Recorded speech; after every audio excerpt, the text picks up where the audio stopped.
When two women fall, They refer to women like this as femme fatales.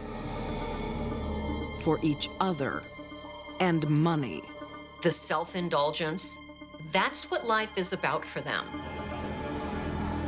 Husbands can get in the way. It must have been agony. That's all I can imagine.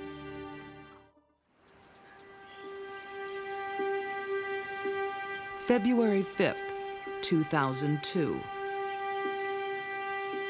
In a vineyard 40 miles south of Sacramento, California, a gruesome find. The farm laborer happened to see vultures flying overhead.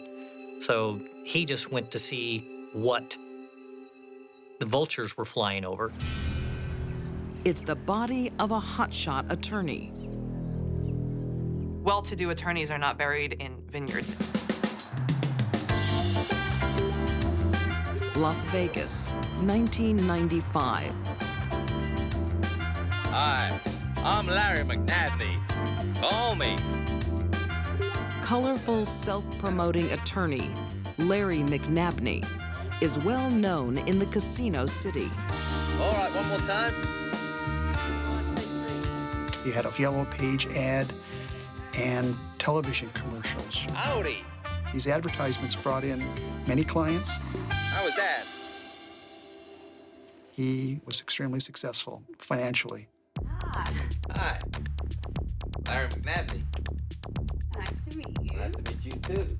Well, With his law practice booming, he's hiring more staff. ask you about yourself. That's good because we get a lot of 29-year-old Elisa Barish is quick to impress. done pretty well, yeah. Well, I'm a hard worker, Yeah. and I don't mind working overtime. Oh, that's Elisa had a gift, and it was the ability to figure people out very quickly.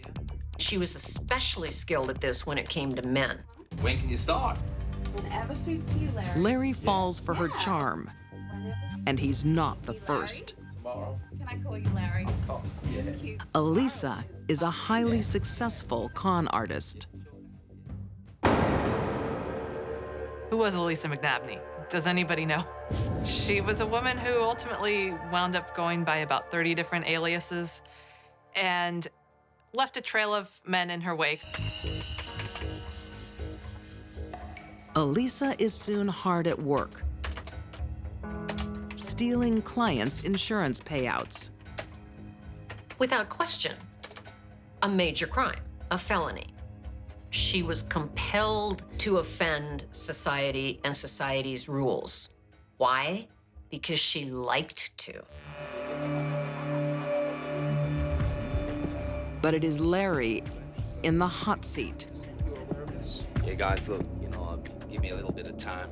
Call someone. So With tens of thousands missing, Sorry, but even if I authorities investigate him. give me a bit of time, yeah. Larry got in trouble with the state bar, and he was fined and penalized, and it was all Elisa's doing, but he covered for her. Thanks, Larry. Thanks, guys. He should have put her in prison, but instead he was somehow attracted to this. Larry not only forgives Elisa, he marries her. Once again, the con woman's charm works. Did she love Larry?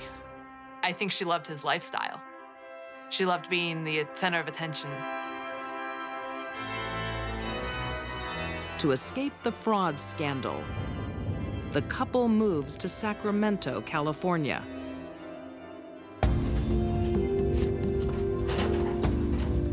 Hi.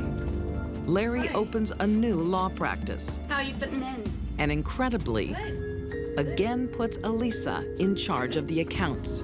Nice. So, you like shopping? Elisa takes a shine to their office assistant, I love shopping. Sarah Dutra. When Elisa and Sarah met, the sparks were flying. I love to. Don't you two have any work to do? We're just about to pop out for a bite to eat and a little bit of shopping. They immediately cared for each other a lot. Shopping. I think Sarah became Elisa's protege. It was someone Elisa could mold and play with. Bye-bye. That looks amazing. Oh, it's gorgeous. You look gorgeous. And for Sarah, she had in front of her this great teacher. Hello. Soon the master and her apprentice are robbing Larry blind. They cashed clients' checks rather than giving it to the clients who were entitled to a settlement check. And they become lovers. You making lots of money for us? Lots and lots, honey. They were, during this period, draining Larry's accounts dry to the tune of over $500,000. Okay, I've got 7 for you. Larry has no idea money is being stolen. Enjoy your week. Thank you. He's more concerned about the other woman in his marriage. Larry wasn't happy with the relationship between Elisa and Sarah. He didn't like this anymore. His wife was changing, his life was changing. But the women aren't prepared to let Larry ruin a good thing. They saw him as getting in the way, and the only way they can continue their lifestyle was to take him out of it. Larry McNabney's law firm is being bled dry by his wife, Elisa, and her lover, Sarah Dutra. Expensive restaurants, expensive clothes, expensive cars. That's the lifestyle they've come to be accustomed to. Larry doesn't suspect the theft, but is tired of being the third person in his marriage. Larry wasn't happy with the relationship between Elisa and Sarah. But the women are one step ahead. They have a chilling plan to get rid of him. Sarah Dutra looked on the computer, Well, well. That is interesting. looked up the effects of certain horse tranquilizers on human beings. On Tuesday. All right. Elisa's a seasoned con woman, but she's never gone this far. The idea of giving someone horse tranquilizer still boggles my mind. I can't imagine that. Why would you do that? September 10th, 2001. For one last time, Elisa deceives her husband. Without question, Elisa was a heartless sociopath. She used and abused people. I've made this for you. Okay, thanks.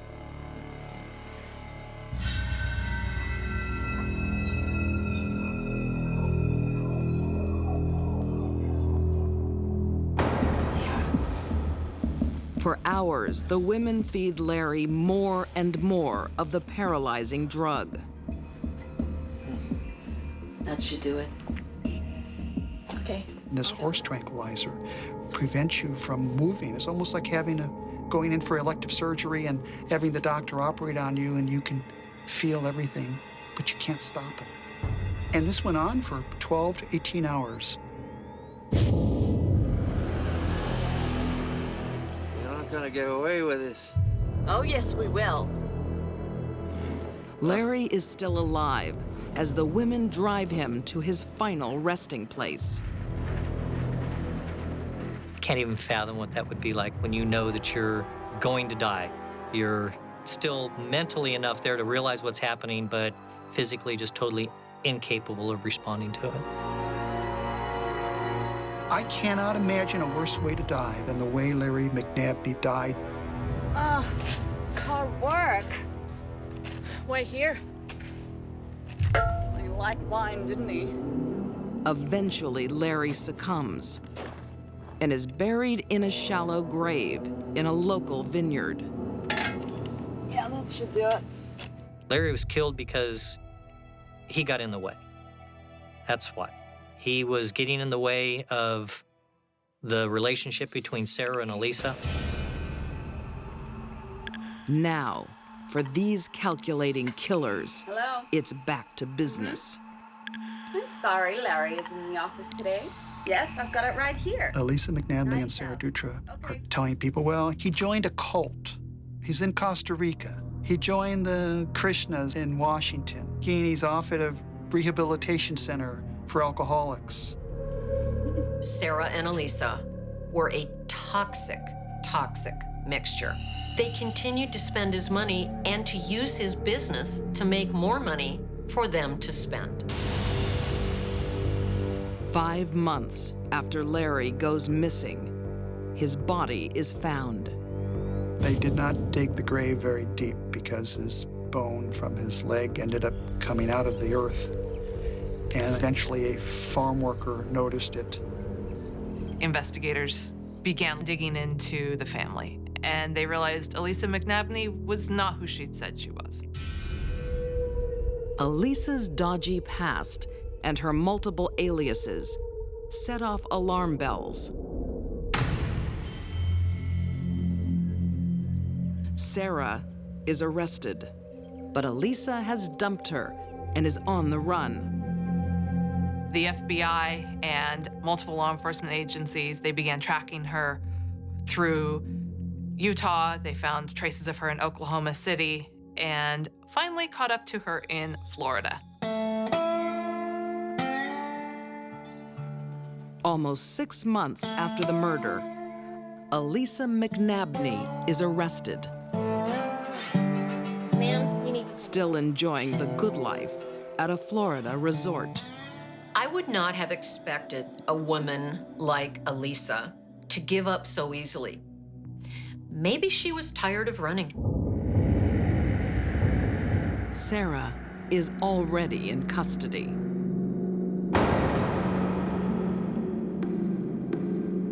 In March 2002, she's found guilty of voluntary manslaughter and accessory to murder. She is sentenced to 11 years in prison and is eligible for release in October 2011. Sarah Dutra was equally guilty, and she should have been convicted of murder. Elisa McNabney never stands trial. In a Florida prison, the 35-year-old commits suicide on Easter 2002. The party was over. I think for Elisa, taking her own life on her terms was her last defiant act. They both had their strengths, they both had their weaknesses, but they were both very cold. These are two very sadistic, heartless women. Revenge She was very bitter against her father. can be dangerous, If somebody else had to die, that didn't bother her. and the consequences unimaginable. No one questioned how ridiculous this plan was.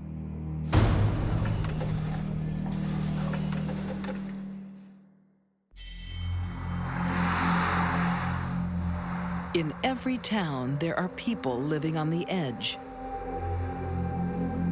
In 2003, Erie, Pennsylvania, Marjorie Deal Armstrong is one of them. Unable to hold down a job, she's desperate for cash. I have nothing. Nothing. Well, if you got nothing, what are you complaining about? At 51, Marjorie appeals to her father to bail her out yet again.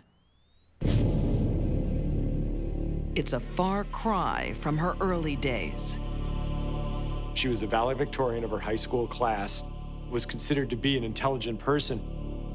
Classmates described her as extremely intelligent, that she had an almost encyclopedic grasp of history, literature, and the law. You don't care a damn about me, Dad. Not a... But in middle age, Marjorie has nothing. So when her mother dies and leaves an inheritance of $500,000, Marjorie thinks it should be hers. Her father gave her $50,000 and essentially told her he was planning on spending the rest. I'm sorry. I can't afford to give you more than This did not make her happy. I need the money to live on. Marjorie believes her father is stealing hundreds of thousands of dollars from her. You'll regret this. Her anger is compounded by mental illness.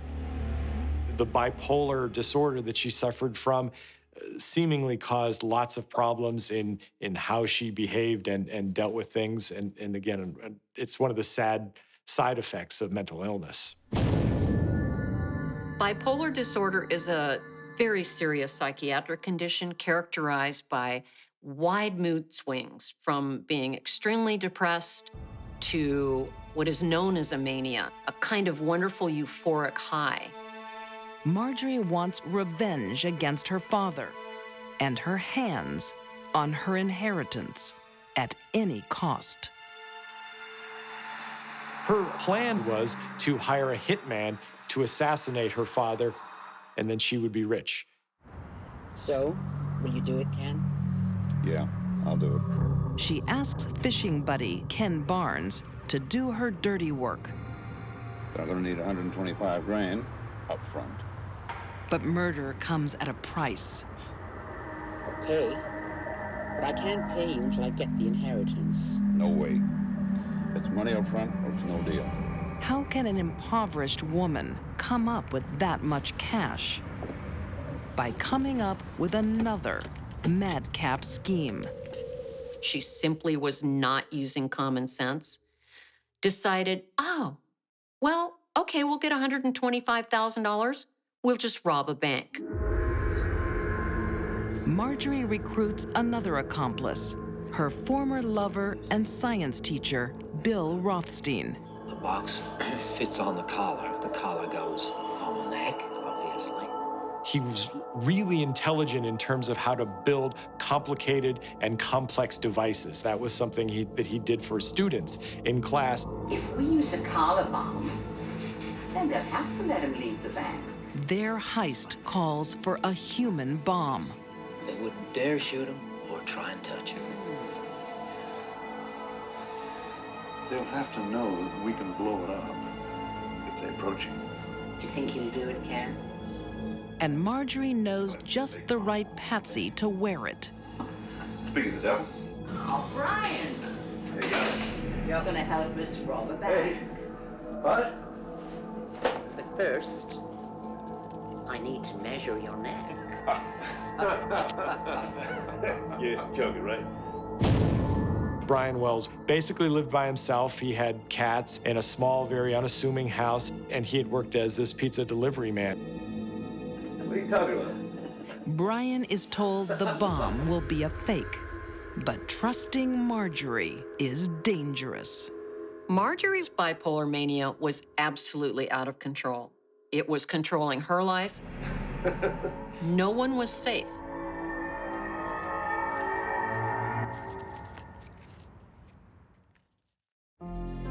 Marjorie Deal Armstrong is holding a deluded grudge against her father. She's prepared to go to extremes to get revenge.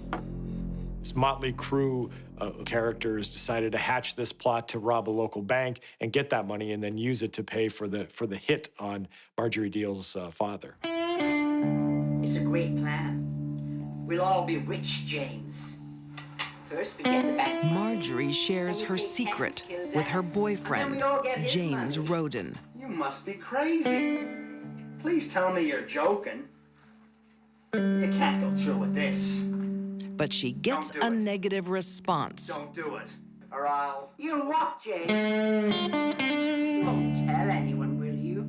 And that's bad news for James. Of course not. Will you? No!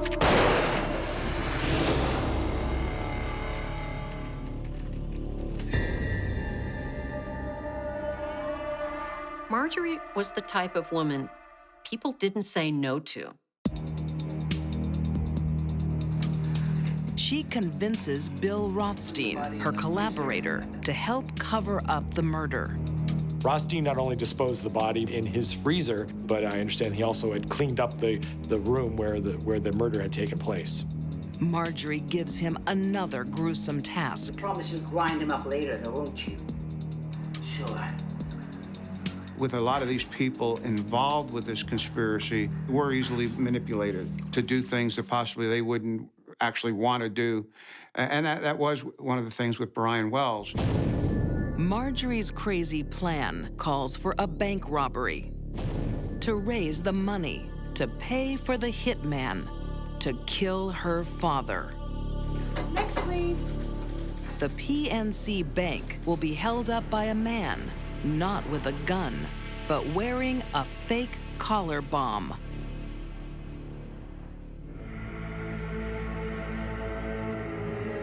But on the day of the robbery, Brian Wells finds out the bomb is real.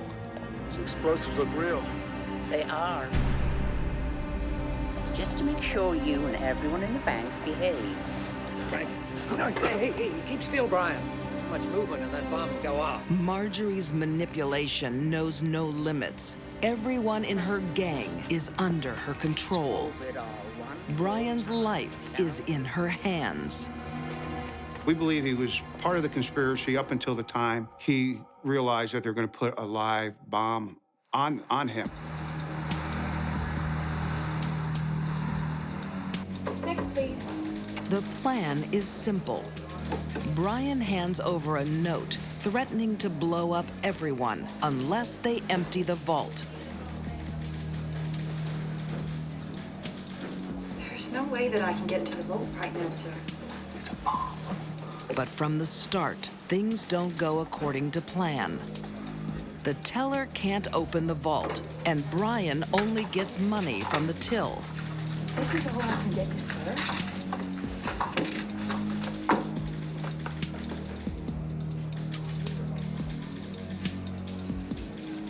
It was not a good plan. She gave him $8,100, which is all she had. Brian Wells said, okay, and walked out of the bank. Brian's day is about to go from bad to worse.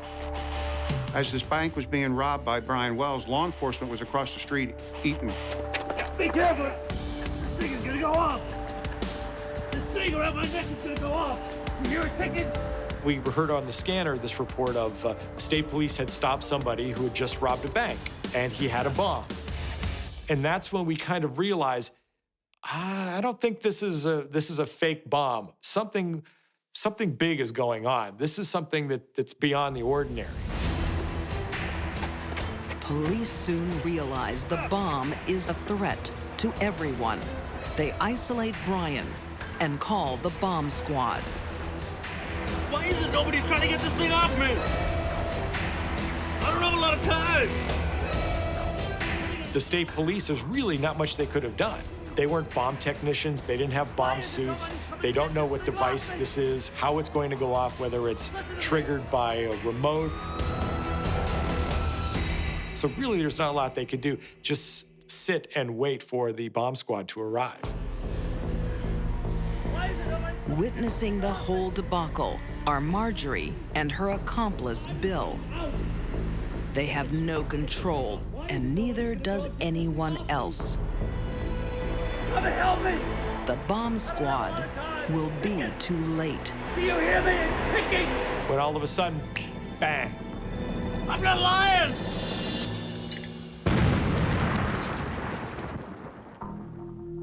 You could hear the tinkling of shrapnel hitting the ground a few feet from where we were standing. The FBI said that they have never seen anything like before or since. Brian Wells decided to help with the bank robbery. He knew exactly what he was getting into. He did not, however, intend to die. Brian Wells and her boyfriend, James, are dead. And still, Marjorie hasn't got enough money to hire her hitman. Marjorie didn't mind having collateral damage, that if in her plot to get money to kill her father, that if somebody else had to die, that didn't bother her. Nobody suspects Marjorie of any crime until Bill Rothstein snaps.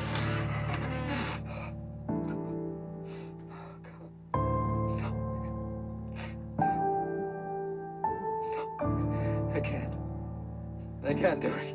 He has promised to grind up Marjorie's boyfriend, but he would rather give himself up. Police, I need to talk to somebody. I need to report a body.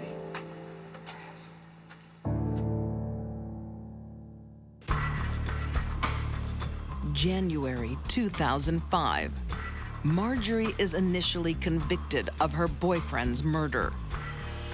It takes another 5 years to prove her involvement in the Collar Bomb Bank robbery. She is sentenced to life. Had Marjorie sought out psychiatric treatment, it's entirely possible she never would have killed anyone and might have actually had a happy life. Bill Rothstein dies from cancer before he is sentenced. Ken Barnes pleads guilty and is sentenced to 45 years. It's amazing what people will do to get what they want.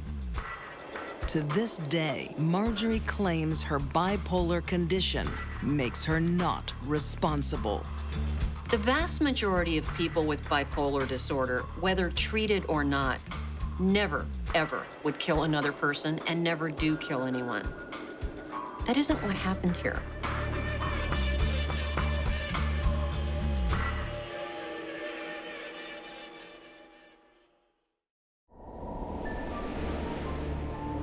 Melissa and her daughter live in a trailer park.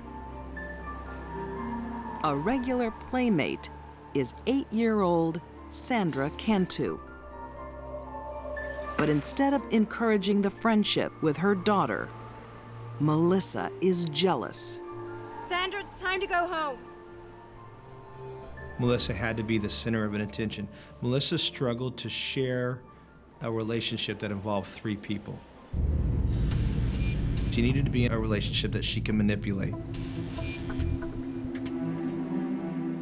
Another little friend is Melody, and she is about to experience Melissa's jealousy firsthand. Hey kids, come and get a drink. In January 2009, she drugs her daughter's playmate with her bipolar medication, benzodiazepine.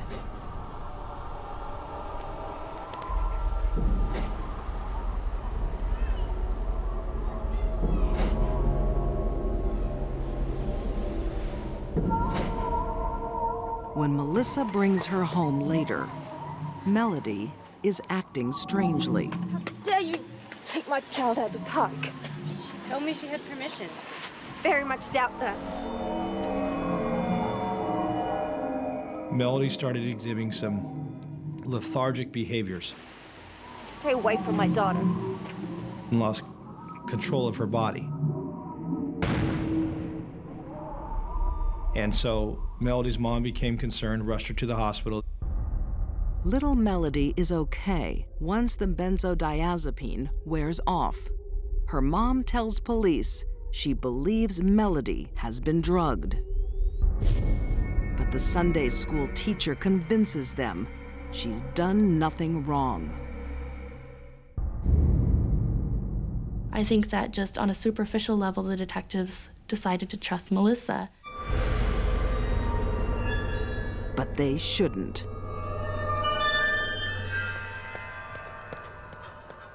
Two months later, Melissa is at it again, this time drugging a boyfriend. Here, drink this. She offered a drink. What is that? It's a vitamin supplement. Well, it's bitter. It's disgusting. Told him he was drinking some type of energy drink. He drank it. I feel sick. I'm going home. Later that night, police find him passed out behind the wheel and assume he is drunk.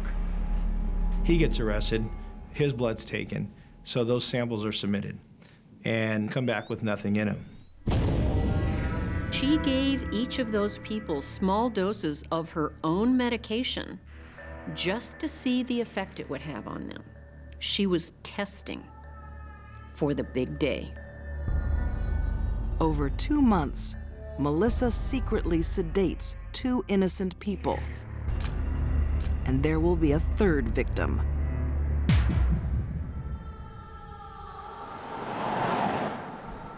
Eight-year-old Sandra Cantu is the darling of the Orchard Estates trailer park in Tracy. Thanks for doing the gardening, Sandra. That's okay. Is there anything else we can do for you today? Maybe you could do some weeding for me. Okay. She was a bubbly little girl. She was friendly. She was always looking for attention from adults. Very outgoing, very photogenic, very jubilant kid. Loved to play with the different kids in the trailer park. Sandra's friendship with Madison Huckabee would delight most moms. But for Melissa, it's a threat. Melissa's now losing time with her daughter to the point where it makes her jealous. That's all she had left was Madison. She didn't have a husband. She couldn't keep her boyfriend. Her grandparents were getting tired of her. But March 27th, 2009, will be Sandra Cantu's last play date.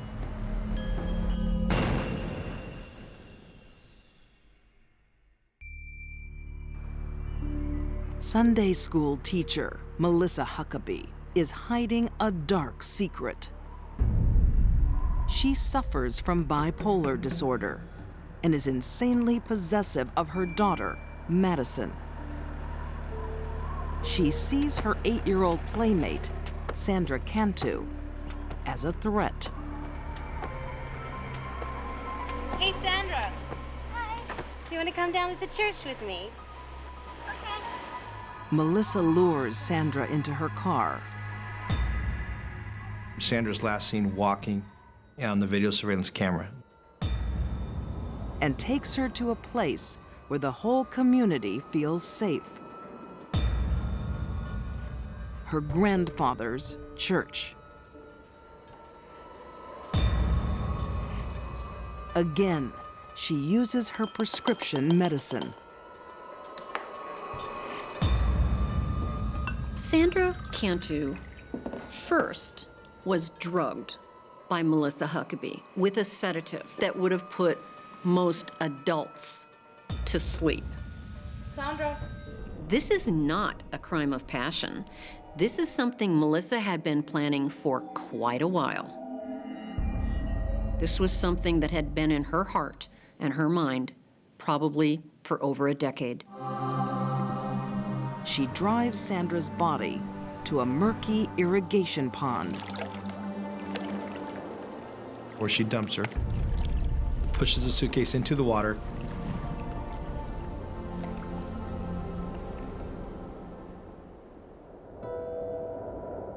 The disappearance of Sandra Cantu makes national news. Community would gather outside the mobile home park and hold a candlelight vigil, and there would be prayers, people would sing, they would keep reminding everyone that we're going to keep searching. Detectives soon discover one resident is particularly anxious to help. Self-confessed crime show fanatic Melissa Huckabee. Hi, it's Melissa. My Eddie Bar suitcase has been stolen. Melissa drew attention to herself early in the investigation by telling people and telling the police she had had a suitcase stolen from her front sidewalk. Officer! Officer! Then she approaches police with a potential breakthrough. I found it on my way to the manager's trailer. Let me take a look. The day after Sandra goes missing, she finds a note in the park that says Cantu locked in stolen suitcase, water, Bachetti Road, Whitehall Road, and witnessed. My suitcase was stolen. Melissa's cat and mouse games with the police and the FBI agents on site were nothing less than kind of a look at me, but I'm not guilty. They became suspicious of her almost immediately. It's big enough to hold a child.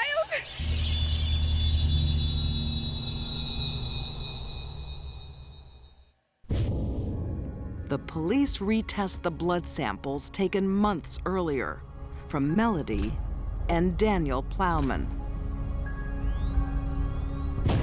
This time, they're specifically looking for Melissa's prescription medication. In their blood, we found benzodiazepine, one of the chemicals in one of the 3 prescription antidepressant medications that Melissa takes for her bipolar.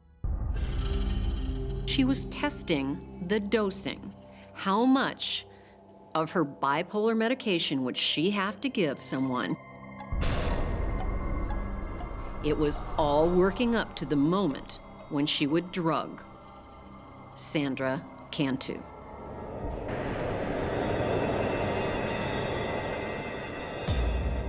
The autopsy reveals 8-year-old Sandra has been raped.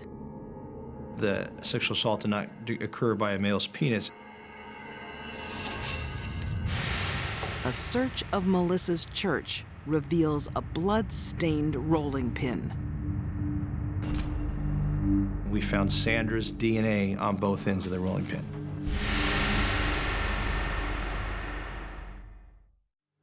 Detective Tim Bauer thinks wannabe criminologist Melissa staged the rape to throw police off her scent. She would know that we would look at a male suspect for this type of crime. I think she did it as a ploy to try to throw us off in, placing her as the murderer. But criminal profiler Candice DeLong suspects there's more to it.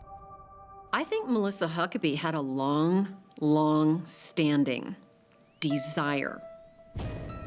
Physical, sexual desire to exert power over a young child. A sexual crime or irrational jealousy.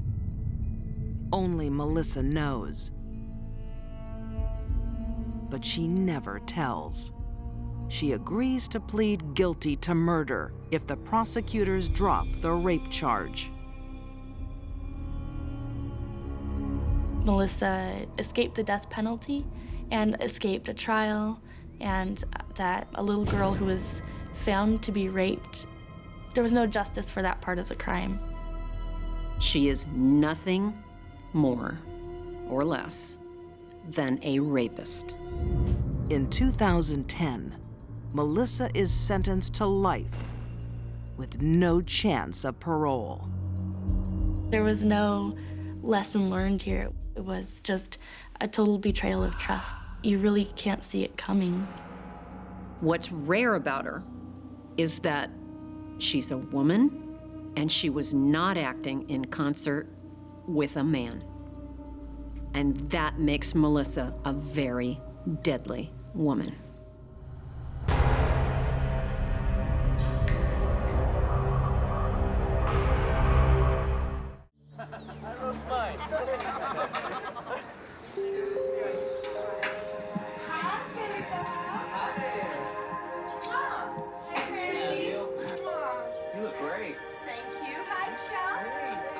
By their mid-20s, teenage sweethearts Darren and Darlie Routier are leading enviable lives. We're going to Cancun this weekend. We are going to Cancun. It's going to be fantastic. To the world, she looks like she has everything. She has all the trappings of wealth. She appears to be happy. Seriously? Oh, in some gorgeous little resort. It's not a little resort. It's a five-star hotel. Only the best for me. Oh, of course. You will. Thanks to their profitable computer company, they are rich and enjoy flaunting it. Oh, thank you, baby. You're so good to me. Oh, yeah. Did I forget to mention?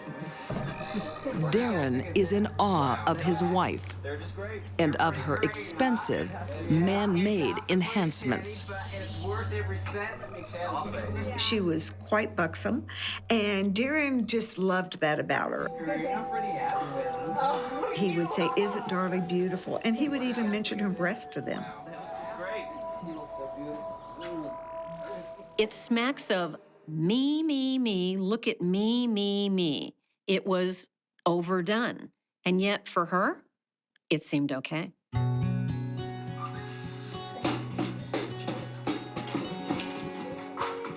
But when the children come along, Darlie can no longer hog the limelight. Damon was 5, Devin was 7. They loved to play, they had friends, they loved going outside. Great kids. Mom, can you come back with us? I'm busy. The birth of their third son, Drake, makes Darlie a full-time, stay-at-home mom. I don't really care what you've done. And she resents it. I'm busy. Can't you just plan your own? Darren is the caring parent. Darren was, I think, a very involved father. He really, truly loved those 2 boys.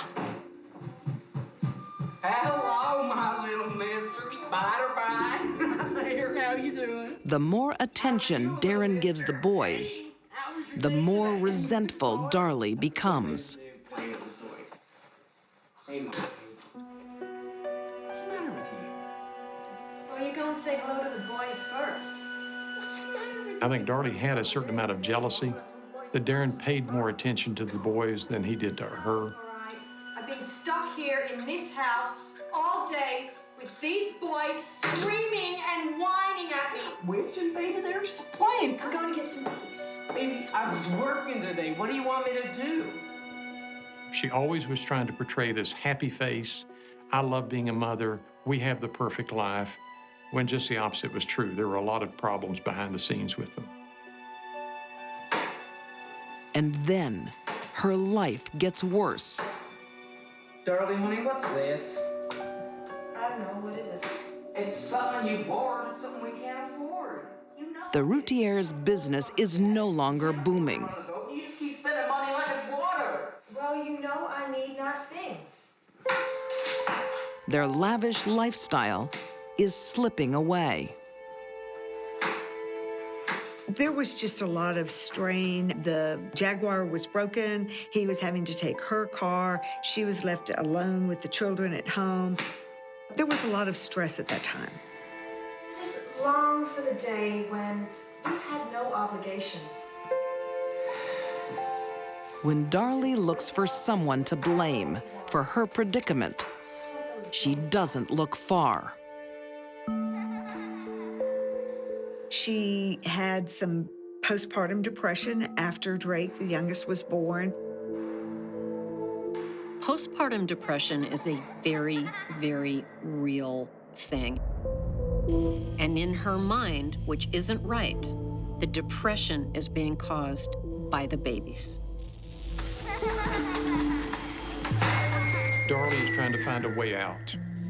She's trying to find her freedom. How can she achieve that?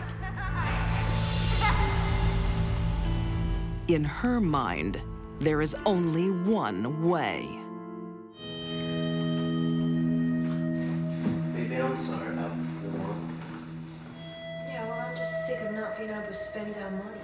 You can't spend. Darlie Routier's picture-perfect life is falling apart. Get us out of debt, and then I'll be fine. She and Darren are spending every dime that they're making out there. They're living, as they say, they're living large. The glamorous mother of 3 is depressed, in debt, I'm just gonna stay down here with the boys, okay? and constantly arguing with her husband, Darren. Her life was falling apart. And these stressors all came into play until they finally just exploded that evening.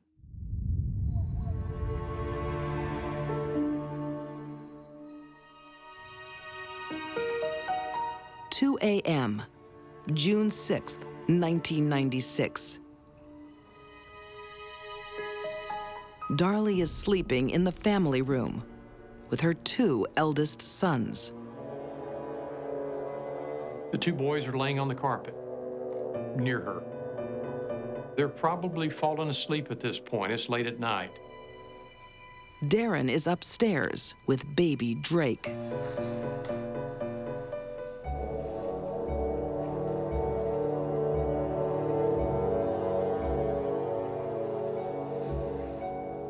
she actually gets a knife out of the kitchen.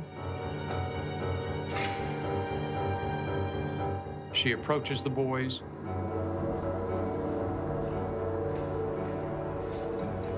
I believe that she killed Devin first.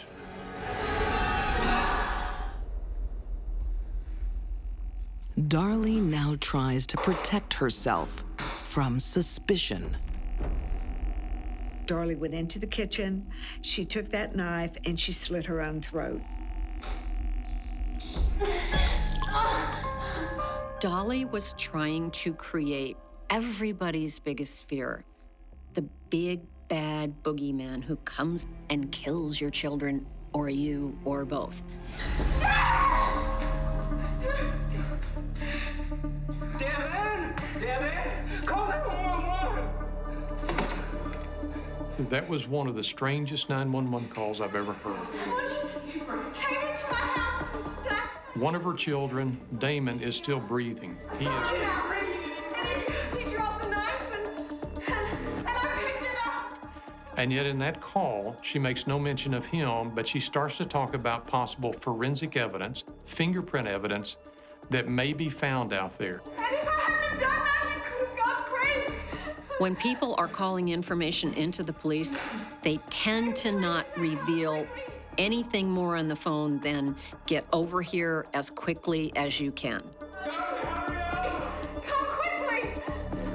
Darlie talked too much.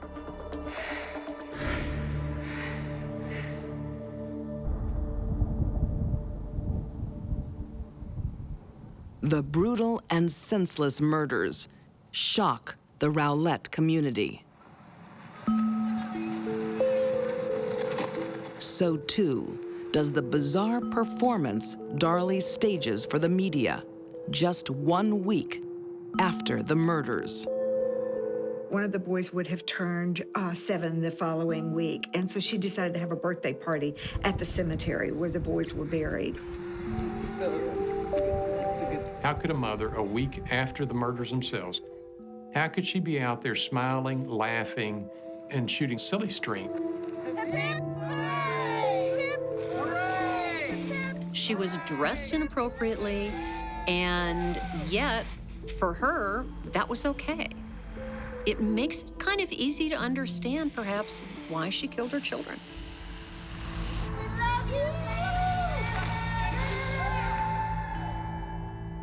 Investigating police officers are also having doubts about Darlie.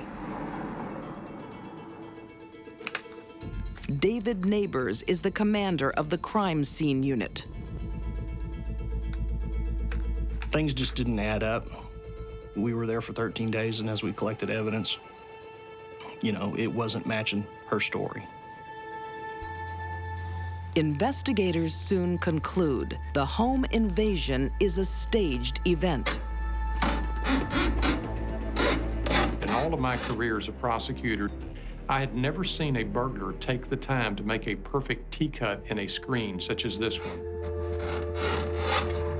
Darlie claims she chased the intruder.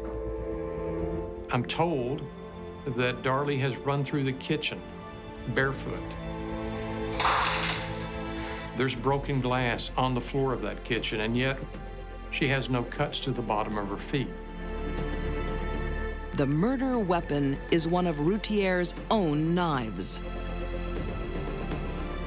The intruder supposedly left the knife behind, disarmed himself while he was being chased by one of his victims. I've never seen it done. I've never heard of that being done again. Just as suspicious as the crime scene are Darlie's wounds. She had what I would call superficial wounds compared to the other 2 victims because they had deep penetrating stab wounds to the chest, meant to kill. Darlie Routier is arrested and charged with the murder of her 2 children. Darren refuses to believe she did it. Her husband was there for her. He testified at trial, and he continued to support her throughout this. Darlie is found guilty of 2 counts of capital murder. The jury sends her one last message when they hand down their verdict. The jury had placed the pictures of those two boys in such a position that Darlie Routier had to sit there and look at the two boys' pictures as that verdict was announced.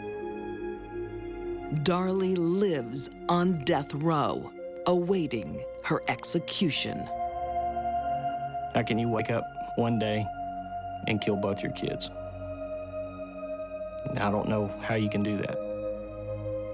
But some way she reasoned that she could. Our society tends to think having children and raising children is it. But it isn't for everybody. And it wasn't for Darlie.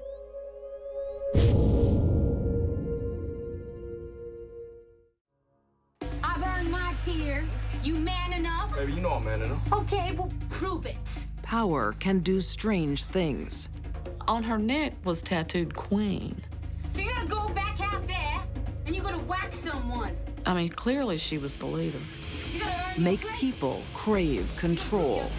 She had a very good eye for manipulation. And expect total obedience. They were sending a message. Don't mess with us. We can get you. We can kill you.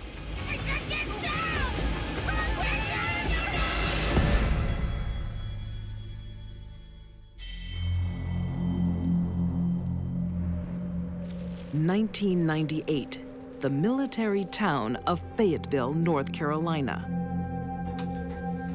Hey, baby. Troubled teenager Christina Walters has been living here with her grandparents for 5 years. Christina, where have you been? With friends. Christina, you are too young to be running around with them people. Those people the only family that I got. Her mother had a lot of health issues. Her stepfather is out of the picture at that point. But the move hasn't settled the young single mom. I want you out of here. Christina, I don't like the person you're becoming. Oh, well, I don't like you much either. So I want you to get out because I want to spend some time with my son. Now go! With her grandparents came a whole different set. They were very old school and didn't really understand. And Christina has another family she'd rather belong to, where obedience and loyalty is mandatory. Real pleased to see you, Tamika. So how about we do some bonding tonight, eh? How you feel about that? One of America's largest gangs, the Crips. It's hard for people to understand why a child, a young person, would choose a gang family over their own family. But the gang family offers them something their own family doesn't. You gotta earn your place. Gangs are an addiction. Christina proves to be an outstanding addition to her new family. She was very good at organizing. She knew how to control people. She knew how to calm people down, which is very important, of course. She knew how to hype them up. In a man's world, Christina Walters defies all the odds to rise up the ranks. By the age of 20, Christina becomes a gang leader. It is very rare for a female or a woman to become any kind of leadership position because gangs are a male-dominated society. She was true gangster, if you want to call it that. Yeah, all right. Now in control, Christina has to prove her power and dominance. She has to earn the ultimate gang symbol, a tattoo of death. A tattoo is a teardrop that they have tattooed under one of their eye, which indicates that they have killed. But before Christina can hunt, the gang's rituals must be carried out. They had purchased ammunition and fingernail polish, blue fingernail polish. They then coated the tips of the bullets with blue. All Crips utilize the color blue as their symbol. So the color is a very important thing. It's the symbol of their nation. When the bizarre ceremony is over, Christina and her new recruits are ready. My man, your gun. Okay, let's go. What are you waiting for? A gang initiation serves many purposes. It solidifies the position of the people in the gang. They're now bonded together. They're brothers and sisters in crime. In August 1998, Christina will take her first blood. Anyone will do. It's midnight. The streets are almost empty.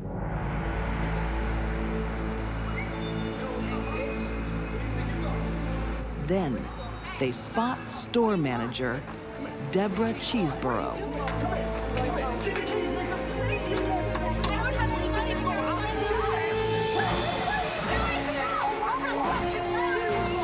They kidnap her, forcing her into the trunk of her own car.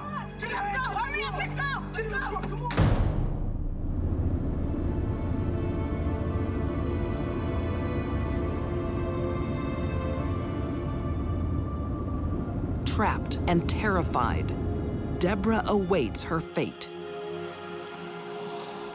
We're gonna kill this bitch. We're gonna kill this bitch. They needed a sacrificial lamb. This is a ritualistic type of operation. It's a bonding.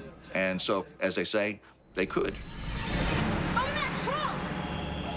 Psyched for a kill, Christina leads the gang to a desolate lake near Fort Bragg. Teenagers hungry for death surround Deborah. The begging and pleading of the victims to not be shot, to please don't kill us, please let us live, only fueled Christina's fire to kill them. Christine began shooting her, and the weapon jammed. At that point, Christine had the opportunity to stop, but instead, she basically cleared the weapon, recharged it, and continued shooting. Christina shoots Deborah 8 times. She doesn't shed a tear. She earns one. Let's get out of here! They went back to Christina's house, and they were talking about, oh, how much fun it was that they had killed this woman. Oh, did you see the look on her face? Yeah, please don't hesitate. My baby got no fear. Oh, yeah. Okay. She was the anointed one. She solidified her position in the group as someone who could hurt you. I'll burn my tears. Still high from the twisted thrill of killing, Christina is out for more blood, and she has deadly soldiers willing to obey her orders. So you're gonna go back out there and you're gonna whack someone. They know what Christina is capable of. If she can do that to a total stranger, what might she do to me? On the night of August 16th, 1998, in Fayetteville, North Carolina, a vicious female gang leader makes her first kill, earning herself the Crips teardrop. Oh, you man enough? Baby, you know I'm man enough. Okay, we'll prove it. Now it's time for Christina Walters' recruits to follow suit. You too, Paco. You man enough? This is going to solidify them as a group because, think about it, if you have something as vile as a murder or a double murder and you do it as a group, it's going to be very powerful and very bonding. They hunt around town and see 2 women driving home from a night shift. Ah, that's a dead-end street. We got him. Oh, block him off, block him off.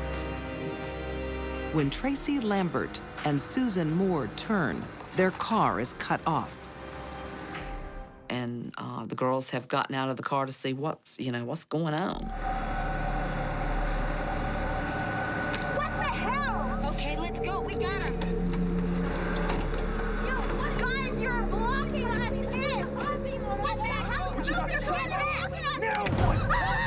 And when they realized what was happening, they started begging, look, you can take my car, you can take my money, you can have whatever, just please don't hurt me.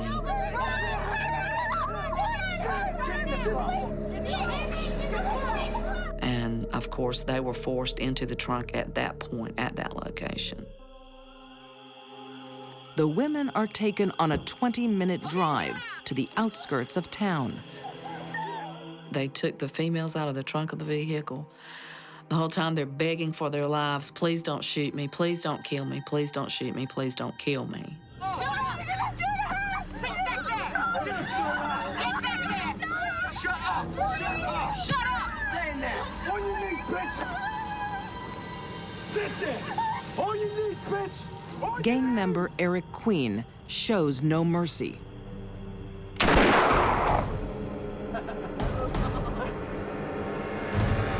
He also wants the gang's ultimate mark of respect, a tattoo of death, a teardrop. These crimes look very senseless to us, looking on the outside in. But to them, to the gang members, to Christina, they made all the sense in the world. That's your turn, asshole! Get out of here! These crimes solidified the position of these gang members. Take her down,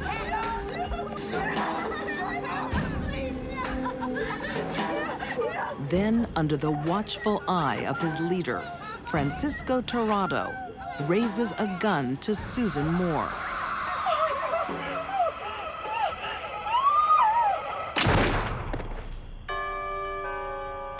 Another life, another tattoo. Yeah, that's it, Paco. You did a good job there. If there were any gang initiates that night who thought perhaps we shouldn't do this, they couldn't have possibly spoken up. Had they decided to stop it, they would have been killed. The next day, the gang heads to Myrtle Beach to lay low. There was a hotel down there that a lot of gang members used. 3 women have been shot and dumped. But miraculously, one is alive. They thought I was dead. Christina's first victim, Deborah Cheeseborough, shot 8 times, survives. I felt the blood oozing out my holes. I was on the ground. My right hand was up by my head. That was the last shot, and that shot went through the lens of my glasses and out my thumb. Deborah musters all her strength to crawl to the road. I figured if I stop, even if I slept, if I rest, that no one's gonna find me. I could not do that to my family. I could not put them through me dying. Despite the secluded location, Deborah is rescued by a passerby. In the back of my mind, I always, knew I wasn't gonna die. She had a special angel watching over her that night for her to survive. With Deborah's statement, police soon arrest 9 members of the gang. But it's clear one person is behind the cold-blooded murders. I don't think it's an accident that the victims chosen that night by Christina were all women. Women either meant absolutely zero to Christina, or she chose women because she wanted these strangers to pay for the sins of a different woman. In 1999, Christina Walters is convicted of first-degree murder. I think the only person that might be safe from Christina would be the alpha male gang member. And if I were him, I wouldn't turn my back. Gang members Francisco Tirado and Eric Queen are also found guilty of murder and are serving life sentences. Christina, the Queen of the Crips, receives the death penalty. She still awaits her execution.